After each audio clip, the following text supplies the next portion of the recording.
lo que mantiene saludable un río es el movimiento. Así también lo que mantiene la vida en una iglesia es el movimiento. Si una iglesia, si la gente en nuestras iglesias no están haciendo algo, con el tiempo, 3, 4, 5 años, se van a podrir y van a empezar a quejarse. Va a empezar a oler mal la iglesia. Y el problema con nosotros los pastores es que nos encanta construir muros para que la gente no se vaya de la iglesia. Y todo lo contrario, entre menos muros tengamos, mejor. Entre más oportunidad tengamos para que la gente surja, para que encuentre su ministerio, mejor. Lo que hace que la gente se vaya de nuestras iglesias es que hemos construido estanques.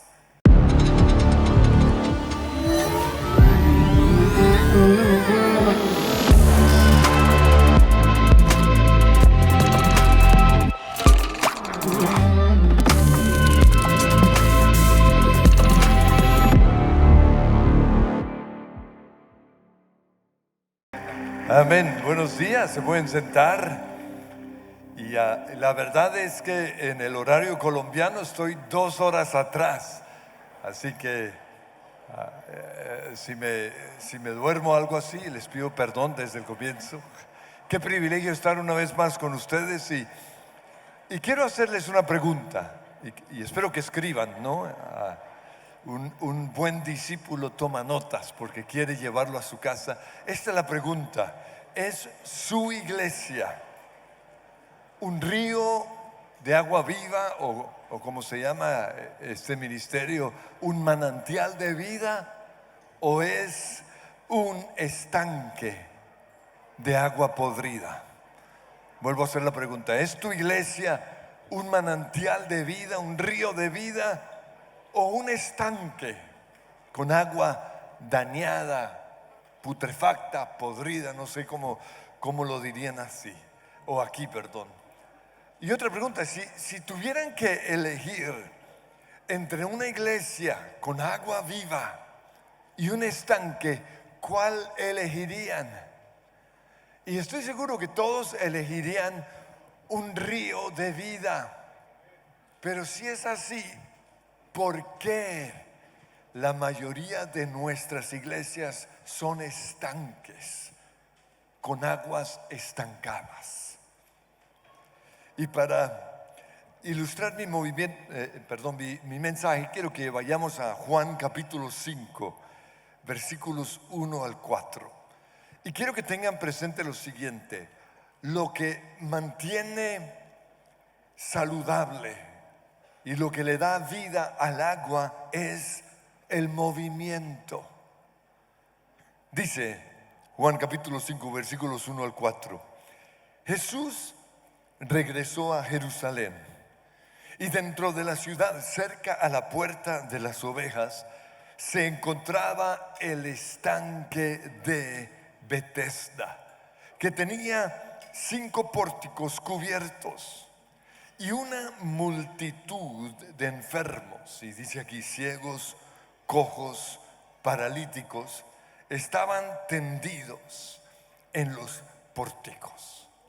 Pues Betesda, aunque el nombre tiene un significado bueno y quizás por eso algunos se llaman Betesda, iglesia Betesda. Sin embargo, Betesda era un lugar de muerte, era un lugar de enfermedad, un lugar de estancamiento, un lugar de competencia y de muerte.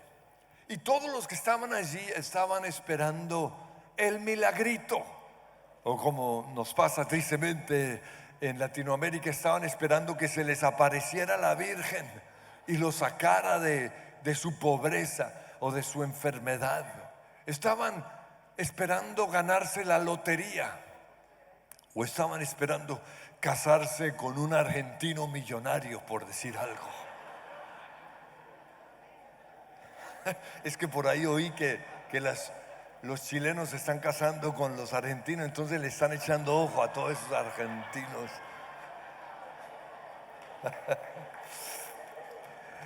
Y dice, sigo leyendo versículo 3 a 4, esperaban el movimiento del agua. Y luego dice algo que no necesariamente es cierto, era una creencia que tenían. De vez en cuando, un ángel del Señor bajaba al estanque y agitaba el agua.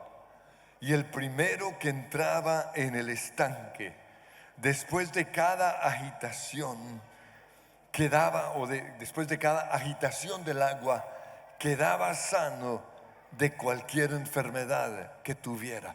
Esa era una creencia.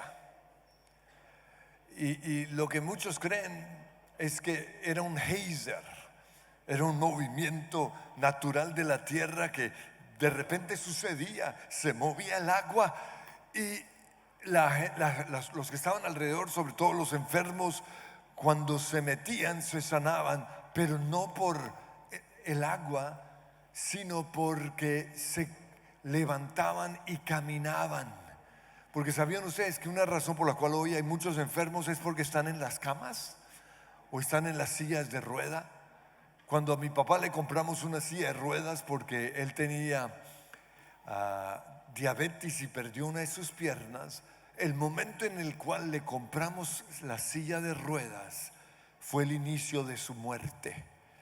Entonces, si tú estás sentado, si tú estás tirado en la cama, si no estás haciendo nada, cuidado, porque te puedes morir por falta de movimiento. La sanidad está en el movimiento.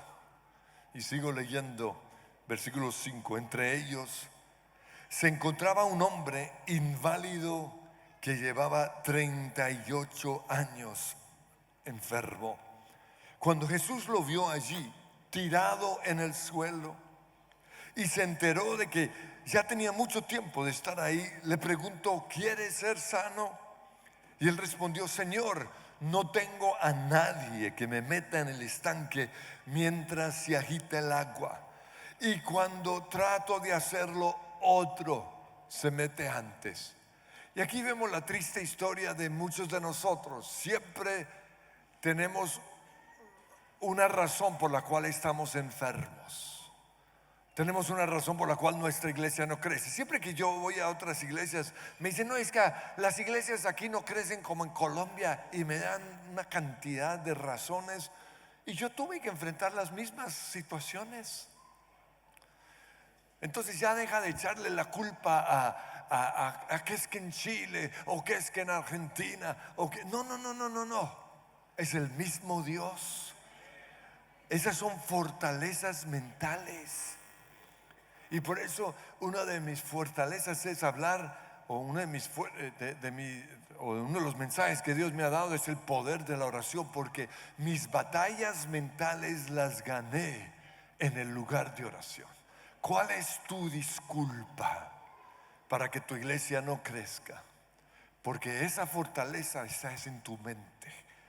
Y tienes que renovar tu mente y ganar tu batalla en el privado, en el secreto. Y ahí entonces verás que tu iglesia empezará a crecer. Este hombre dijo: no tengo a nadie que me meta. Y bien, y cuando trato de hacerlo, otro se mete antes. Llegó el día para que tomes responsabilidad de tu propia vida. Tú eres el que determinas tu futuro.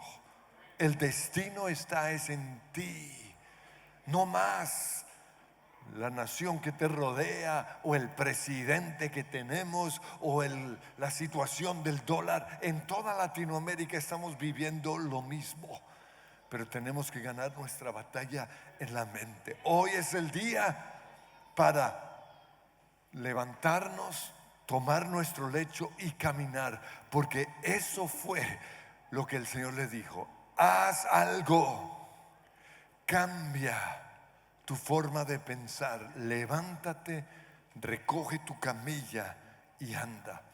Fíjense que Jesús no le impuso las manos. Jesús no reprendió el demonio. ¿Qué hizo Jesús? Le dijo: 38 años enfermo porque te quedaste sentado. Jesús le dijo: levántate, camina. Y yo he visto eso en mi vida.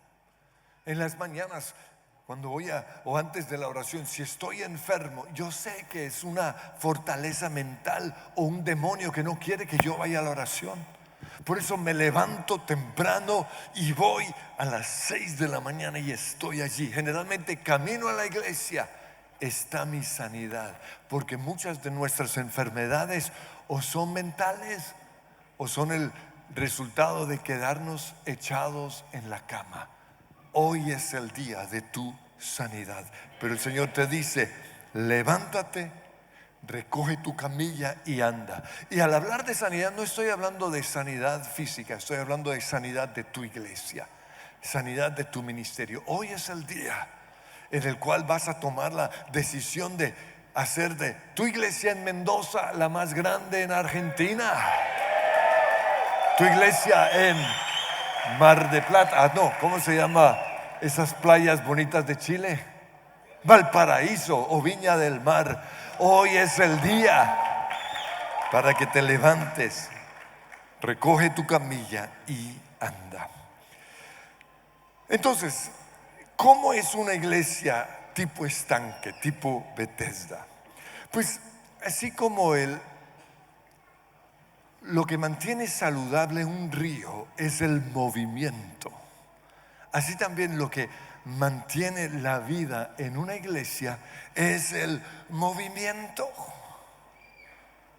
Si una iglesia, si la gente en nuestras iglesias no están haciendo algo, con el tiempo, 3, 4, 5 años, se van a podrir y van a empezar a quejarse, va a empezar a oler mal la iglesia. Y el problema con nosotros los pastores es que nos encanta construir muros para que la gente no se vaya de la iglesia, y todo lo contrario. Entre menos muros tengamos, mejor. Entre más oportunidad tengamos para que la gente surja, para que encuentre su ministerio, mejor. Lo que hace que la gente se vaya de nuestras iglesias es que hemos construido estanques en vez de tener ríos de vida. Yo recuerdo que cuando era niño íbamos a un lugar, o cuando era joven íbamos a un lugar de campamentos donde había un río lindo, de agua transparente, cristalina, y nosotros nos íbamos a ese río a nadar. Pero obviamente nos gusta encontrar un lugar en donde el agua es más profundo. Y una persona muchos años atrás había construido dentro de ese río un estanque. Había logrado mover unas rocas para encauzar, o más bien estancar el agua, y ahí el agua era profundo y saltábamos desde una roca y era espectacular. El único problema era que olía mal y estaba un poco sucio. ¿Por qué? Porque esa persona había detenido el movimiento del agua. Y eso mismo están haciendo hoy muchos pastores y muchos líderes. En vez de creer en las personas, en vez de empoderarlas, en vez de usarlas, las están encadenando, las están atando. Y eso es lo que está haciendo que muchas de nuestras iglesias huelan mal, porque se han convertido como lo que es el mar muerto, un lugar que solo recibe agua y nunca da. Por eso tiene ese nombre, el mar muerto. Hay iglesias en donde la gente solo va a recibir, pero nadie da. Son los de la familia Miranda, ¿sí los conocen? Solo van a mirar. Y al comienzo está bien, y por eso tenemos que tener colores y luces y un espectáculo bien montado para que la gente vaya a ver. Pero después de 2, 3 años de ver lo mismo, uno se cansa y empieza a criticar. Y comienzan a decir: ¿sí vio que las luces estaban titilando? Si vio que ese cantante de hoy no le fue tan bien, ¿por qué? Porque se van a mirar y con el tiempo van a criticar. Son iglesias en donde solo unos pocos hacen todo el trabajo y los demás se van a oír al ungido del Señor predicar. Y el día que Él ya no predique también, ¿qué va a pasar? O la gente va a ver al ungido de Dios sanar a los enfermos. Y esto lo sé, porque en nuestra nación tenemos unas iglesias que han seguido el modelo de Benny Hinn, y créame, muy bueno. Necesitamos ver milagros, necesitamos ver sanidades, y tengamos iglesias así, porque Dios nos ha dado esas señales para que la gente vea el poder de Dios. Pero un día estuve hablando con el pastor y me dijo: yo sé que tengo que en algún momento hacer discípulos. Dice, pero eso es tan difícil, yo prefiero seguir haciendo lo que estoy haciendo. Y yo traté de convencerlo durante una hora de que tenían que hacer discípulos, porque si no, le dije, con el tiempo la gente se le va a ir, porque se va a aburrir de solo ver el espectáculo. No me hizo caso. Y hoy tristemente mucha de su gente están yendo a diferentes iglesias porque se cansaron de lo mismo. Ahora, sigue creciendo la iglesia, quizás porque las multitudes van a ir a ver milagros, pero está construyendo una iglesia que yo llamo una iglesia estanque, porque la gente en una iglesia necesita sentirse útil. La gente en una iglesia necesita el movimiento. En las iglesias estructuradas como un estanque, solo el 10% de la iglesia está comprometida, está involucrada en el ministerio. Y aunque tengamos la mejor iglesia, quiero que se imaginen ese estanque en el río. Puede que sea el lugar más bonito, puede que esté rodeado de árboles bien bonitos. Y hoy hay iglesias que tienen a los mejores predicadores del mundo, tienen la mejor alabanza, tienen un auditorio espectacular. Aunque tengamos todo eso, si no estamos haciendo algo que genere el movimiento de las aguas, con el tiempo la gente se va a cansar y se va a ir de nuestras iglesias, aún los más fieles, aún los más santos. Y esto lo sé porque me pasó a mí y a mi familia. Llevábamos casi 20 años en una misma iglesia, oyendo a los mejores predicadores, oyendo a los mejores cantantes, pero nos cansamos. Y recuerdo que los domingos después de la reunión íbamos a nuestra casa a comer y se nos salía una crítica. Ay, pero esa prédica lo dio hace como 2 años. Ay, pero otra vez puso a su hija a cantar. Y luego decíamos, perdónanos, Señor, y nos arrepentíamos y echábamos fuera ese demonio de crítica y de murmuración. Y nos duraba 30 días. Y otro domingo y volvíamos a decir algo. El problema no éramos nosotros, no era nuestra rebeldía. El problema era la estructura de nuestra iglesia. Entonces, si estoy en una iglesia tipo estanque, ¿qué tengo que hacer para generar movimiento? Y esto lo sé porque nosotros lo hicimos. Necesitamos reuniones de avivamiento e invitábamos al gran predicador para que viniera a agitar un poco el agua. Y tuvimos unas reuniones espectaculares. Hasta el día de hoy lo recuerdo. Caíamos bajo el poder, la unción del Señor venía. El predicador era tremendo, pero nos duraba 2 o 3 meses. Y luego volvíamos a lo mismo. Porque eso es como tener una piscina, no sé cómo le dicen aquí, una alberca, piscina le dicen, en donde uno invita o uno trae un palo y empieza a agitar el agua. Y eso pasaba en Bethesda. De vez en cuando venía un supuesto ángel y agitaba el agua, y el que se metía se sanaba. O podemos tener reuniones o retiros de santificación. también los teníamos. Los llamábamos campamentos.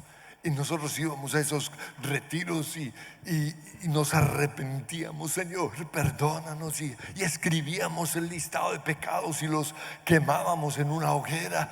Y era espectacular. Un mes duraba. Pero luego volvíamos a lo mismo. ¿Por qué? Porque estábamos en una iglesia tipo charco.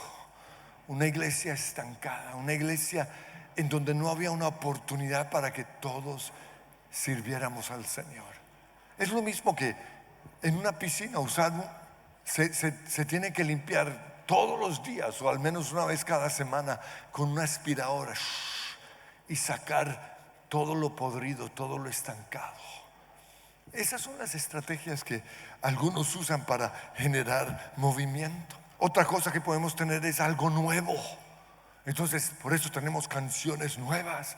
Cambiemos el tapete, pongamos sillas más cómodas, o mejor, cambiemos al pastor.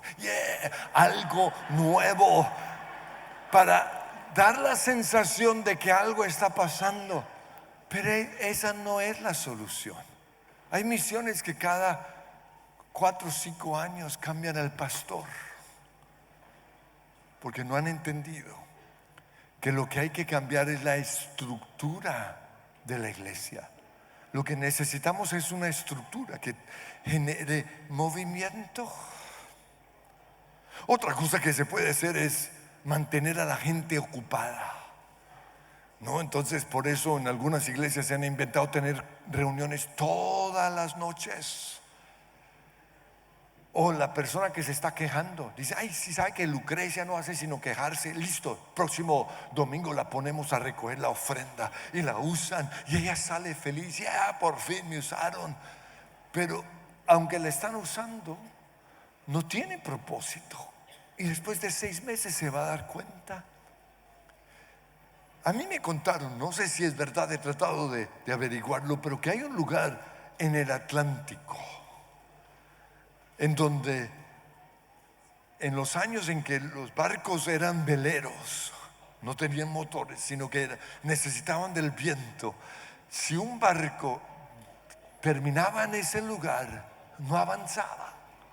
Y pasaban los días, las semanas y los meses y no avanzaba. Y se podía quedar la gente y hasta morirse ahí. Entonces, por eso los capitanes, cuando el barco terminaba en ese lugar, ponía a todo el mundo a remar. Les daba unas remas y todos estaban ahí remando y remando para salir de ese lugar. Pero algunos inteligentes se iban al capitán y le decían: oiga, capitán, pero no estamos avanzando, no estamos haciendo nada.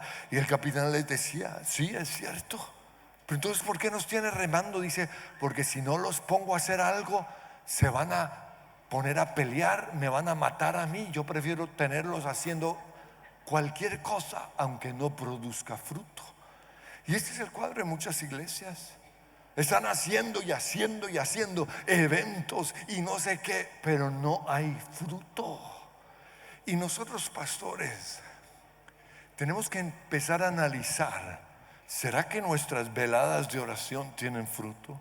¿Será que nuestros ayunos tienen fruto? ¿Será que todas las campañas o las reuniones de avivamiento que tenemos tienen fruto? Porque si no lo tienen, estamos simplemente en un estanque agitando las aguas. La otra opción que tiene la gente es cambiar de iglesia. Y en todas las ciudades del mundo hay lo que nosotros llamamos o conocemos como la iglesia flotante de la ciudad. Son como un 20-30% en todas las iglesias que están en la iglesia de la moda. Entonces, si la iglesia de la moda es Manantiales, ahí está esa gente y están felices, hasta que surge otra nueva iglesia y se van todos a esa nueva iglesia. Otra estrategia para mover las aguas de una iglesia estancada es que la gente comience a iniciar su propio ministerio. Y por eso hay personas que le dais que por escribir libros, o les da por tener un ministerio especial en las cárceles, o les da por ir a las misiones. Lo único que están buscando es algo que hacer. A otros les da por ir a un seminario bíblico. Yo recuerdo que a nuestra iglesia, hace por ahí 25 años, llegó un joven de lo mejor,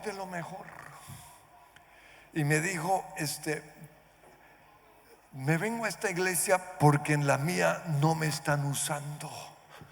Cuando me dijo eso, yo dije, wow, ¿por qué? Era como si a la selección Colombia llegara Messi a jugar. Imagínense, como, siga Messi, por favor. Pero me dijo, antes de que me emocionara mucho, me dijo, pero solo voy a estar unos 6 meses, porque luego me voy a un seminario bíblico en Estados Unidos. Entonces yo le dije a esta persona, mira, te voy a dar 6 meses para que te metas dentro de la estrategia que Dios nos ha dado. Y si después de estar ahí te das cuenta que tu vida tiene propósito, te quedas. Si no, vete para Estados Unidos, vaya, cruce el charco ese o vaya a estudiar allí.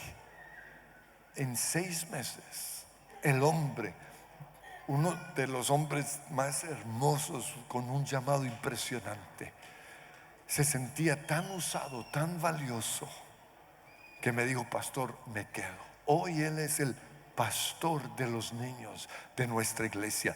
Y nuestra iglesia de niños, la principal, tiene 6,000 niños. ¿Qué hubiera pasado si se hubiera ido a estudiar a un seminario bíblico? La iglesia en donde él estaba lo perdió. ¿Por qué? Porque el problema muchas veces es de estructura. Estamos estructurados para que solo unos pocos surjan, y eso no puede ser así. Lo otro que muchos hacen cuando están en una iglesia tipo estanque es que simplemente dejan de asistir. Y hoy hay cristianos en todas las naciones del mundo, buenos cristianos, que ya no forman parte de la iglesia, pero porque tristemente la mayoría de nuestras iglesias son estanques y no manantiales de agua viva. Entonces, hace unos 20 años recuerdo que recibí una llamada de mi cuñado, y él me dijo, mi esposa y mi familia vamos a salir de la iglesia en donde estamos. Estaba en una iglesia en Dallas, una buena iglesia, una iglesia que fue una bendición en mi vida, pero una iglesia como la mayoría de las iglesias, en donde solo puede surgir unos pocos. Y eso fue lo que él me dijo. Él me dijo, es que yo tengo llamado, pero también se están levantando mis hijos con un llamado impresionante. Su hijo tiene una unción en alabanza y oración tremenda, pero estaba en una iglesia en donde ya había un ministro de alabanza. Ahora, cuando él me dijo eso, yo tuve que pensarlo muy bien, porque muchos también me han dicho lo mismo. Me han dicho, pastor, nos vamos porque tenemos llamado. Y quiero que sepan que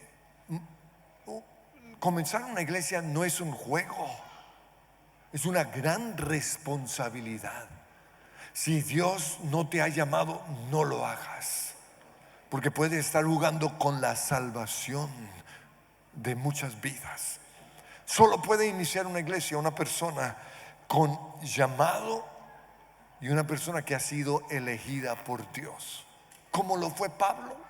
Cuando Pablo tuvo su encuentro con el Señor camino a Damasco, Dios buscó un profeta y lo mandó a ministrarle. Ese profeta se llamaba Ananías, y el Señor le dijo en Hechos 9:15, ve, porque él, es decir, Pablo, es mi instrumento elegido para llevar mi mensaje a los gentiles y a los reyes, como también al pueblo de Israel.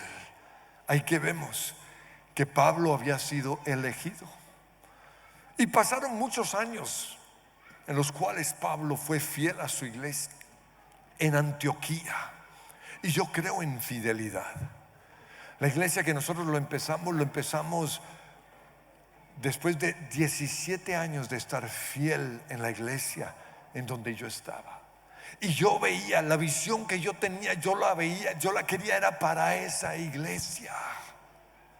Pero tristemente no estaba estructurada para un hombre con un llamado tan fuerte como el mío.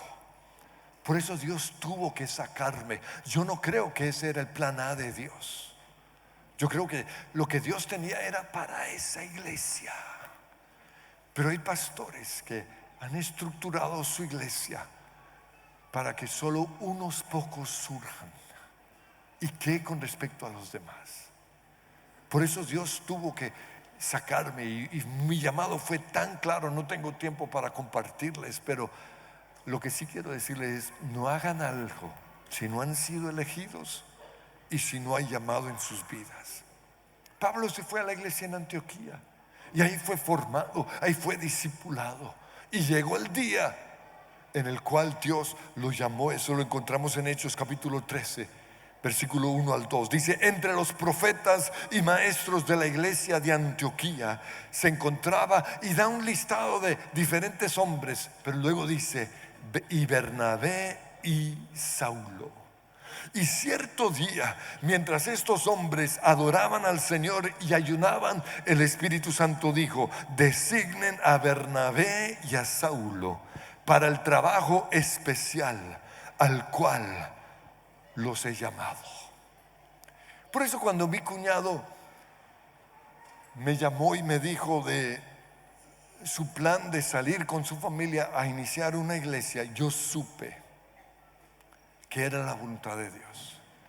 Porque su iglesia, vuelvo a repetirlo, no estaba estructurada para tener múltiples reinas. Ahorita explico a qué me refiero con múltiples reinas. No estaba estructurada. No había un lugar para lo que Dios tenía, tanto para mi cuñado como para toda su familia. Pero recuerdo que esa misma semana me llamó el pastor de su iglesia y me dijo, un americano: oh, fíjate que el hermano Marco ha tomado la decisión de irse con su familia. Y lo recuerdo muy bien, porque estaba a punto de subirme a un avión, a un vuelo hacia Australia, 14 horas. Tenía para pensar acerca de eso. Y durante esas 14 horas el Señor me habló. Y el Señor me mostró que podemos estructurar nuestras iglesias como una colmena de abejas o como una colmena de hormigas. Seguramente yo había estudiado la diferencia entre esas dos colmenas. Por eso cuando Dios me habló así, yo entendía, yo sabía lo que Él me decía. Es que, para los que no saben, en una colonia de abejas hay una sola reina. Hay unos 10,000 obreros y un centenar de zánganos. Se parece a muchas iglesias, ¿no? Entonces, en una colmena de abejas, cuando de repente surge una nueva reina, la reina que siempre ha estado allí tiene dos opciones. La primera: quedarse luchando contra la nueva reina, y solo una de los dos va a sobrevivir, o reunir un grupo de obreros e iniciar una nueva colmena. El principio es este, quiero que lo escriban: multiplicación o muerte. Y lo mismo sucede en nuestras iglesias. O nos multiplicamos permanentemente o vamos a morir. Pues así como en una colmena de abejas solo puede haber una reina, así también hay iglesias en donde solo puede haber un pastor, solo puede haber una persona de influencia, una sola persona con mucho poder. Y todos los demás son simplemente obreros. Pero así como en una colmena de abejas, algunas están siendo alimentadas con jalea real, así también en muchas de nuestras iglesias hay personas que Dios está ungiendo o está alimentando con jalea real. Son personas que Él ha escogido para una misión especial. Pero así como en una colmena de abejas no puede haber dos reinas, en las iglesias que están estructuradas de la misma forma, no puede haber dos reinas. Por eso cuando se levantan esas personas que Dios ha llamado, comienzan los problemas, comienza una lucha por el poder. Comienzan los conflictos, comienzan las envidias, los celos, el maltrato, el menosprecio, las divisiones. Y eso fue lo que pasó con mi cuñado. No era un caso de rebeldía, no. Era un caso de llamado. Y eso fue lo que me pasó a mí. Yo no era un rebelde, yo no era un insumiso. Lo que pasa es que yo tenía llamado y estaba en una iglesia estructurada para una sola reina. Por eso hoy quiero llevarlos a pensar en cómo están estructuradas sus iglesias, pero de verdad, porque todos dirán, si la mía, no, de verdad. ¿Hay lugar en tu iglesia para otros pastores? ¿Hay lugar en tu iglesia para otros líderes de alabanza? Me cuentan que aquí hay como 5 ministerios de alabanza. ¿Eso es saludable? ¿Hay lugar en tu iglesia para personas con llamado quizás más fuerte que el tuyo? Porque Dios va a levantar personas aún mayores o más ungidas que tú. La Biblia dice, y lo creemos, que la gloria postrera de esta casa será mayor que la primera. Eso quiere decir que de en medio de nosotros surgirán grandes hombres de Dios. ¿Estás listo para eso? Pues cuando Dios me mostró eso, yo entendí que la iglesia que teníamos que ingeniarla con una estrategia para que fuera una colonia de hormigas y no una colonia de abejas. Dice Proverbios 6:6: aprende una lección de las hormigas, aprende de lo que hacen y hazte sabio. Ahora, ¿por qué? Porque en una colonia de hormigas está estructurada para tener muchas reinas al mismo tiempo. Entonces nosotros necesitamos una estructura en donde se pudiera tener a muchos con llamado ministerial, a muchos pastores, a muchos maestros, a muchos evangelistas, a muchos profetas, a muchos apóstoles. Y con el tiempo, lo que somos ahora, una iglesia multisite, es decir, una iglesia que está en muchos sitios. Esto se logra con la estrategia celular, que yo sé que aquí lo tienen. Pero Dios nos quiere llevar más allá de tener la estrategia celular. Dios quiere que comencemos a pensar en darle oportunidad a los que tienen llamado, para que no se pudran. Eso tiene que ver con discípulos formando discípulos, líderes formando líderes, maestros formando maestros, pastores formando pastores, profetas, porque para mí el ministerio de alabanza es un ministerio profético, profetas formando profetas. Pero para eso tenemos que hacer un cauce por donde el río pueda correr. Recuerden que la mayoría de nuestras iglesias están estructuradas como una pileta, como una piscina, como un estanque. Pues llegó el día en el cual vamos a tener que tumbar esos muros. Yo sé que cuando se tumban esos muros comienzan los problemas.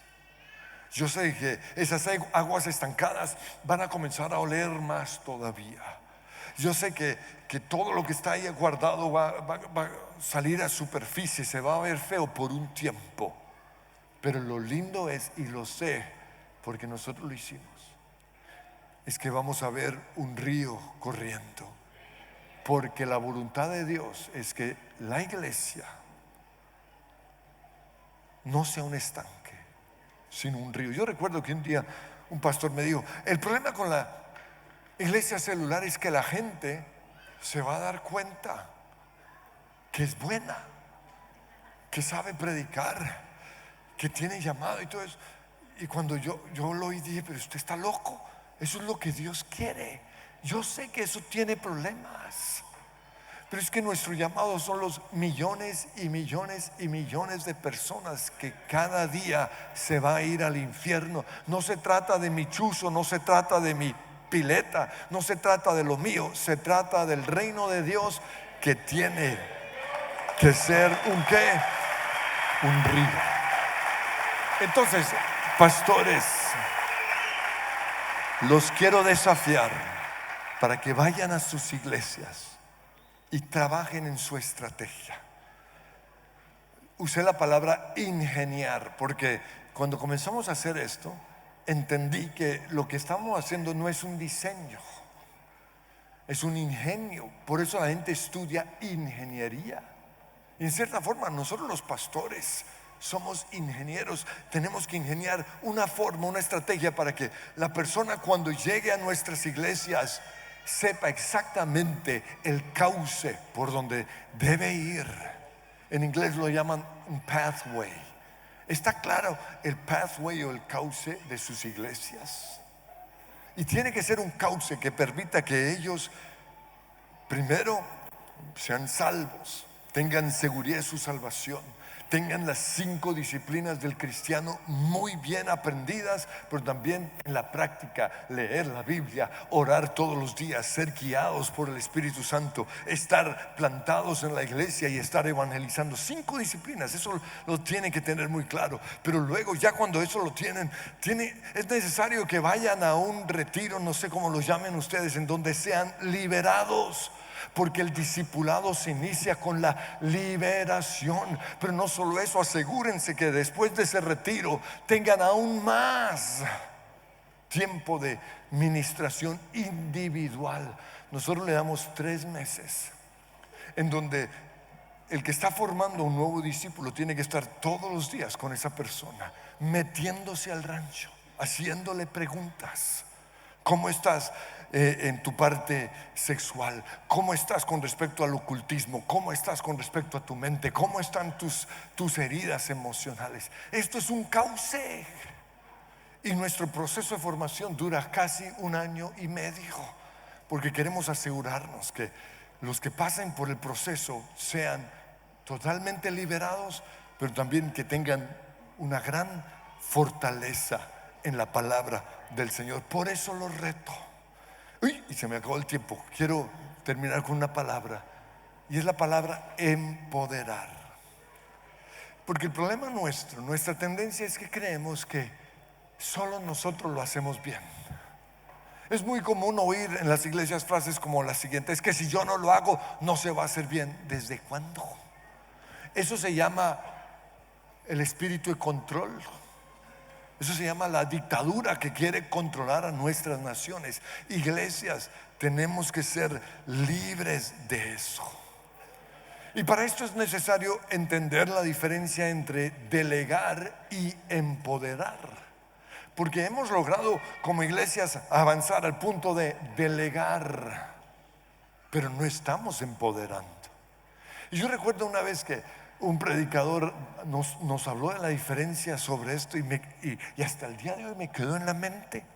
Él dijo: delegar es lo siguiente: oye, Carlitos, por favor ve a Subway. ¿Aquí hay Subway o no?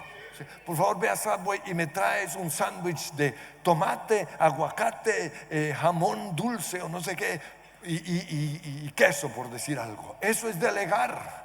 Y eso es lo que estamos haciendo en las iglesias. Estamos delegando a la gente para que haga todo. Sí, listo, y se van y lo hacen. Y luego llegan y nos lo comemos. Y, uy, pero ¿le metiste pimienta o qué? Y así somos. ¿Por qué? Porque estamos delegando, no estamos confiando, no estamos empoderando. Pero luego dijo, empoderar es, oye Carlitos, tengo hambre. Y solo eso. Y Carlitos sabe que lo que a mí me gusta. Él sabe que me gusta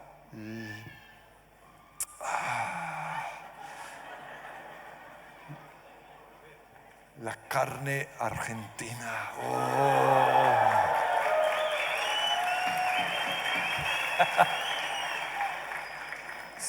Eso lleva a la gente a crecer.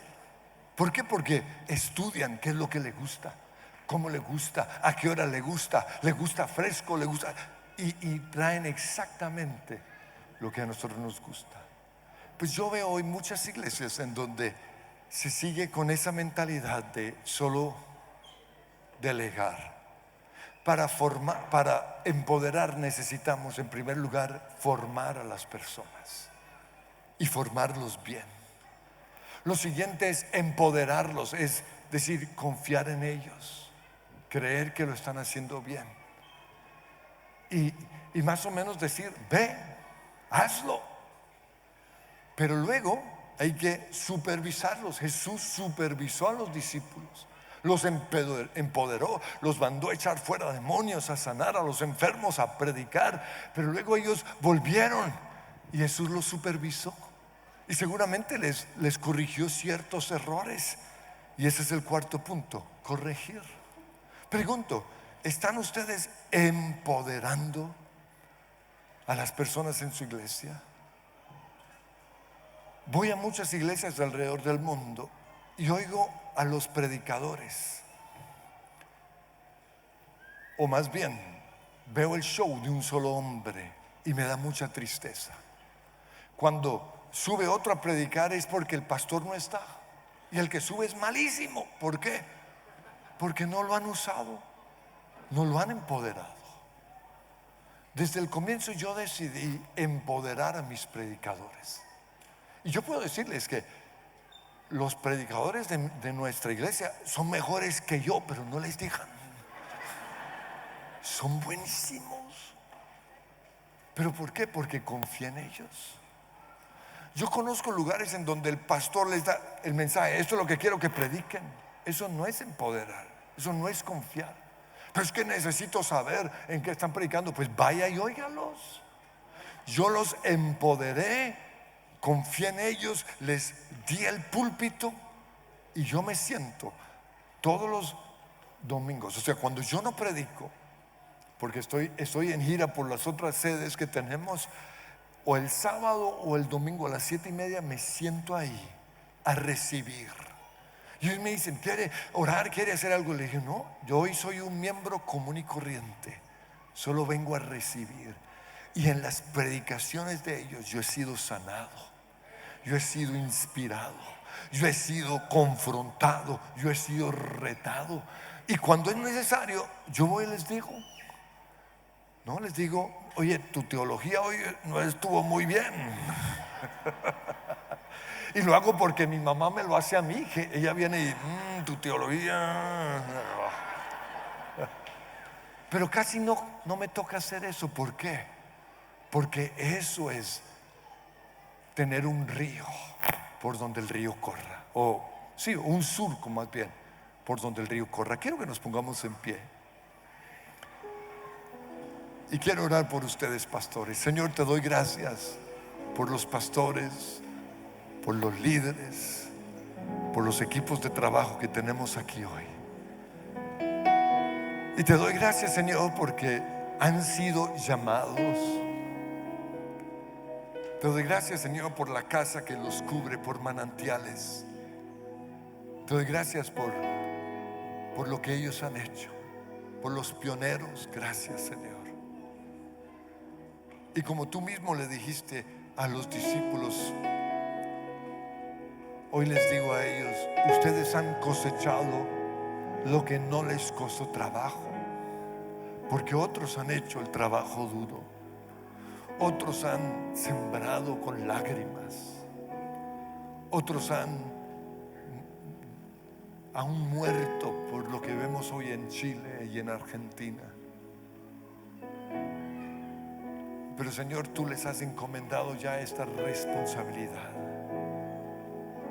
no para que se queden solo para ellos o sus hijos, no, para que piensen en la multitud de personas que tú les estás dando.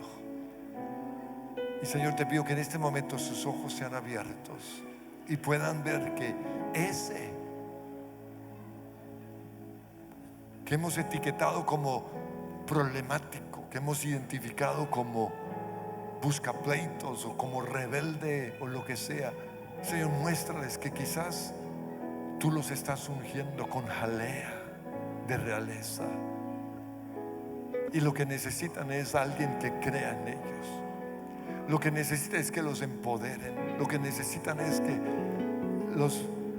les enseñen a caminar. Señor, hoy te pido una unción de multiplicación de discípulos, de pastores, de maestros, de líderes, de alabanza, de apóstoles, de todo, en el nombre de Cristo Jesús. Que renunciamos a creer que la iglesia es nuestra, que es mi ministerio, que es lo mío, Señor. Que podamos ver que es un río, es un manantial, y que el dueño eres tú, Señor. En el nombre de Jesús, amén. Bendiciones.